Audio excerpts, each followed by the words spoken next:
Bonjour à toutes et à tous et bienvenue dans votre magazine quotidien Smart Éducation.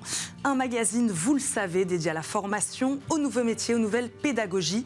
Le rendez-vous qui donne un futur à la jeune génération. Faire de la fleur son métier, plutôt poétique, non.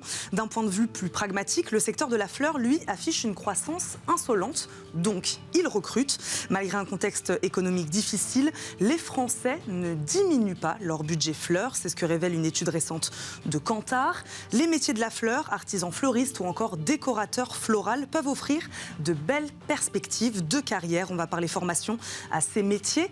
Emova Group, revendiqué leader de la vente de fleurs, s'est lancé et a créé l'école florale. On en parle aujourd'hui avec Aude Emery, coordinatrice pédagogique à l'école florale. Elle est notre invitée. Bonjour. Bonjour Eva. Bienvenue dans Smart Éducation. Aude Emery, merci beaucoup de nous accompagner.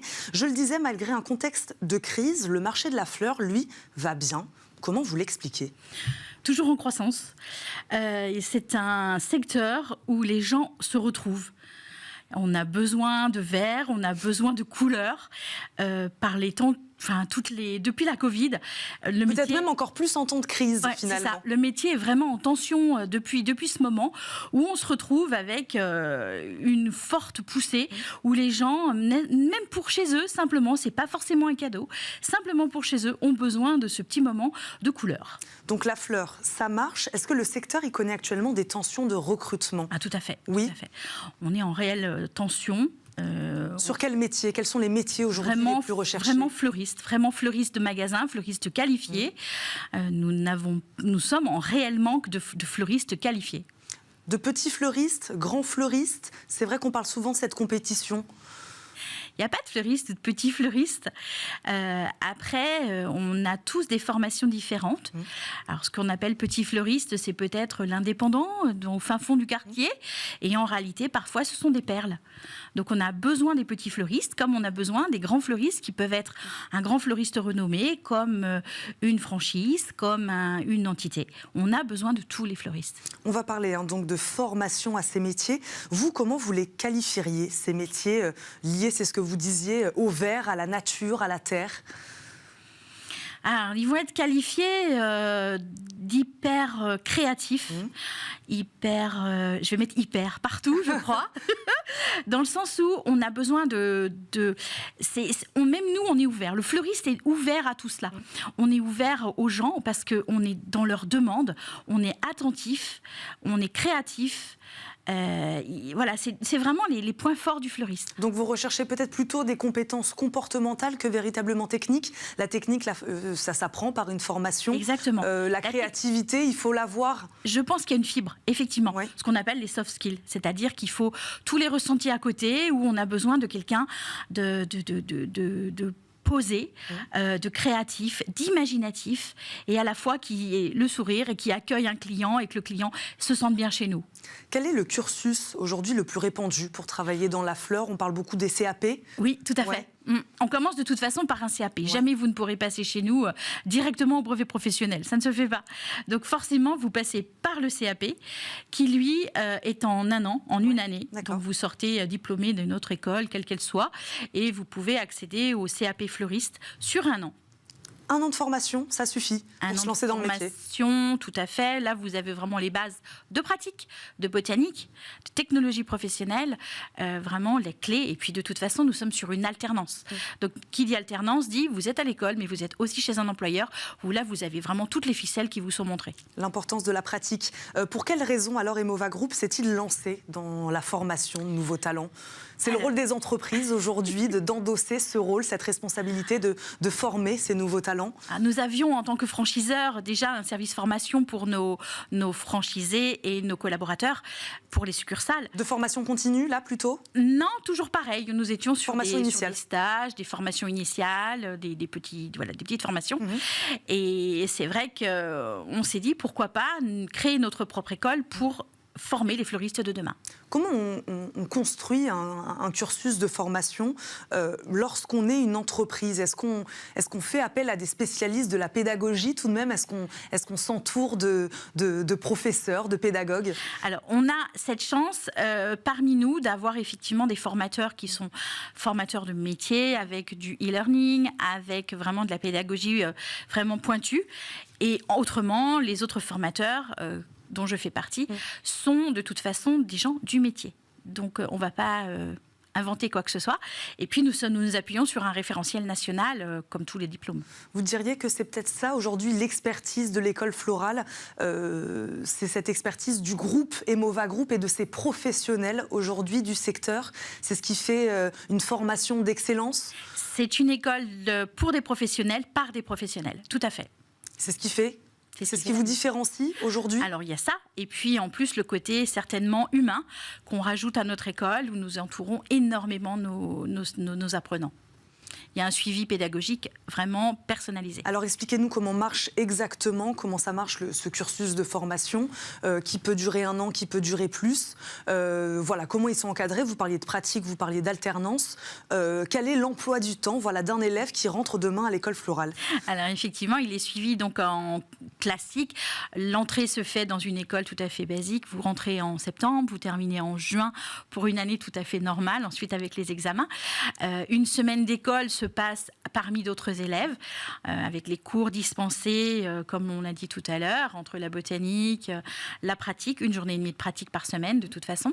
Et puis quand ils sont en entreprise, là nous avons contact avec tous les entrepreneurs, les collègues avec qui nous suivons la pédagogie et nous suivons vraiment l'apprenant, et nous faisons des visites d'entreprise. Nous suivons l'apprenant dans son propre magasin pour voir effectivement comment ça se passe. Quel lien vous entretenez avec les entreprises? Comment vous avez trouvé ces partenaires, ces gens qui accompagnent ces étudiants aujourd'hui, qui les prennent en alternance? Il y en a peut-être qui sont chez Emova Group, peut-être d'autres dans d'autres fleuristes, marques. Voilà. Quel lien vous entretenez aujourd'hui avec les entreprises de la fleur? C'est un lien qui est assez serré, dans le sens où c'est un lien vraiment noué, je dirais même noué, parce que les gens avec qui on a démarré l'école est toute jeune, nous n'avons que 3 ans, mais les gens qui ont pris des apprenants de chez nous en toute première année nous demandent chaque année à reconduire et à retrouver des apprenants de chez nous. Donc il y a un lien qui s'est créé, des liens vraiment sincères et en toute franchise, en toute transparence, avec qui nous pouvons discuter. Et puis ils sont demandeurs, puisque vous parliez de tension de recrutement. C'est ça. J'imagine que ces entreprises-là sont demandeurs de ces jeunes talents. Exactement, exactement. Et ils savent aussi comment nous pratiquons à l'école, qui nous sommes, ce que nous faisons.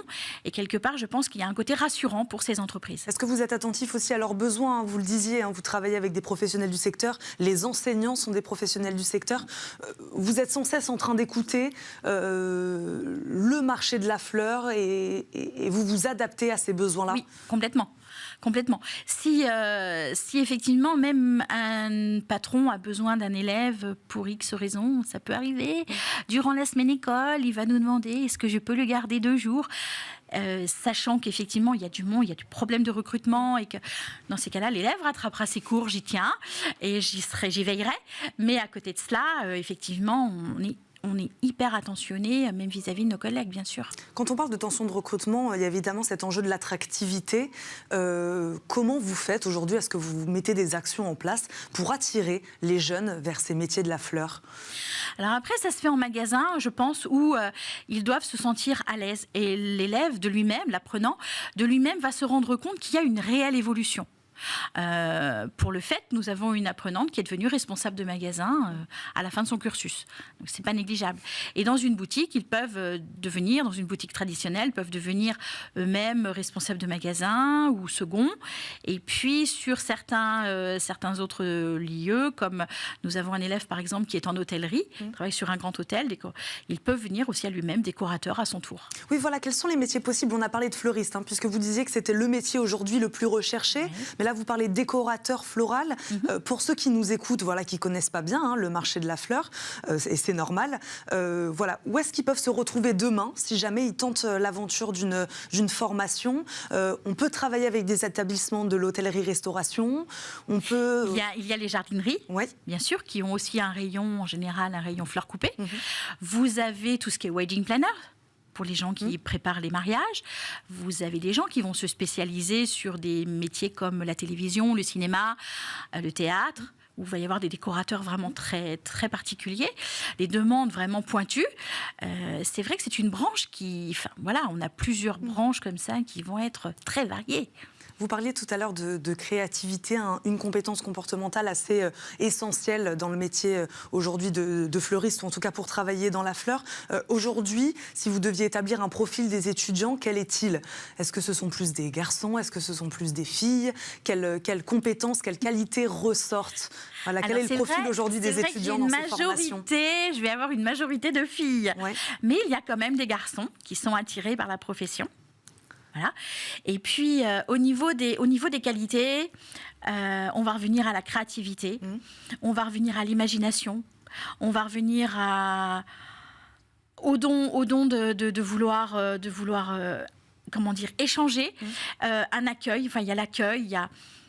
Voilà, il y a tout ce qui est de cette sensibilité, je pense, pour avoir un bon fleuriste. Il faut aimer la nature aussi. Ben, je pense que quand on choisit ce métier-là, déjà... Je leur vends pas du rêve quand je leur propose, quand je leur présente. On oublie les dimanches, on oublie les jours fériés. Ah, mais ça, c'est important de le préciser aussi. Oui, c'est un métier qui... Ah, on est dans le commerce déjà à la base. On est dans le commerce. On travaille beaucoup. Voilà. Donc forcément, vous oubliez vos week-ends, vous oubliez vos jours fériés. Vous faites il y a des tas de choses. Et puis on a des heures quand même assez élastiques. Quand on a des grosses fêtes, comme bientôt la Saint-Valentin, forcément, on va pas terminer à 4h de l'après-midi. C'est pas possible. Donc il y a tout ça qui se met en place. Et puis c'est un métier vraiment passion. Je pense que ça fait partie. Je pense que le mot passion va être dans toutes les bouches chez nous, où il faut le mot passion. On va retenir le mot passion. Pour terminer cette émission, Aude-Emery, on parlait tout à l'heure du lien avec les entreprises, de tensions de recrutement. Comment se déroule ensuite le processus justement de recrutement après la formation?